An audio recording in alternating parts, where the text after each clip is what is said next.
ഞങ്ങൾ ലൈഫ് നന്നായിട്ട് പോയിക്കൊണ്ടിരുന്നു. പിന്നെ നമുക്കെന്തോ അങ്ങോട്ടും ഇങ്ങോട്ടും പരസ്പരം ഒരുമിച്ച് ജീവിക്കാൻ പറ്റാത്ത, അങ്ങോട്ടും ഇങ്ങോട്ടും കുറ്റം പറയേണ്ട ആവശ്യമില്ല. രണ്ടാളുടെ പേരിലും തെറ്റുണ്ടെന്ന്. അകത്തും പുറത്തും വിവാദങ്ങളും വിമർശനങ്ങളും ഉയർന്നു വന്നപ്പോഴും ജനപ്രീതിയുടെ കാര്യത്തിൽ ജിൻഡോ വലിയ കുതിപ്പാണ് ഉണ്ടാക്കിയത്. അതുകൊണ്ട് തന്നെ കപ്പുമായി കേരളത്തിലേക്ക് എത്തുന്ന ജിൻഡോയെ സ്വീകരിക്കാൻ ഗംഭീര ഒരുക്കങ്ങളാണ് വിമാനത്താവളത്തിൽ നടന്നത്. ബിഗ് ബോസിൽ വെച്ച് തന്റെ കുടുംബത്തെക്കുറിച്ചും തന്റെ ജീവിത സാഹചര്യങ്ങളെക്കുറിച്ചും ജിൻഡോ വെളിപ്പെടുത്തിയിരുന്നു.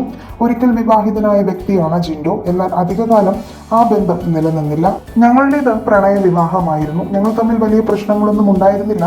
സാധാരണ കുടുംബത്തിൽ ഉണ്ടാകുന്ന ചെറിയ പ്രശ്നങ്ങളൊക്കെ തന്നെയായിരുന്നു. അവൾക്ക് തിരുവനന്തപുരത്തായിരുന്നു ജോലി.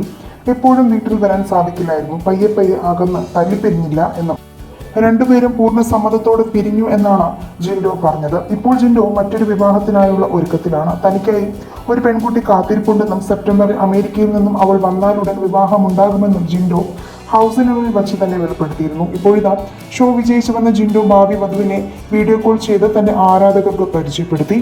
തന്റെ ഭാവി വധുവിന് ഒരു മകളുണ്ടെന്നും വീഡിയോയിൽ ജിൻഡോ പറയുന്നുണ്ട്. എന്നാൽ വധുവിന്റെ മുഖം താരം വെളിപ്പെടുത്തിയില്ല. ശബ്ദം മാത്രമാണ് ആരാധകർക്ക് കേൾക്കാൻ സാധിച്ചത്. ജിൻഡോയുടെ ഗേൾഫ്രണ്ടിനെ ആദ്യമായി ലൈവ് വീഡിയോയിൽ കണ്ടപ്പോൾ ആരാധകരും ആർപ്പ് വിളിക്കുകയായിരുന്നു. ഒരു മകളുണ്ട് അവൾക്ക്, നക്ഷത്ര എന്നാണ് മോളുടെ പേരെന്നും അവിടത്തെയും ഇവിടത്തെയും ടൈം തമ്മിൽ വ്യത്യാസമുണ്ടെന്നും മറ്റൊരു ദിവസം ഞാൻ എൻ്റെ ഭാവി വധുവിനെ പരിചയപ്പെടുത്താമെന്നും ജിൻഡോ മാധ്യമങ്ങളോട് പറഞ്ഞിരുന്നു.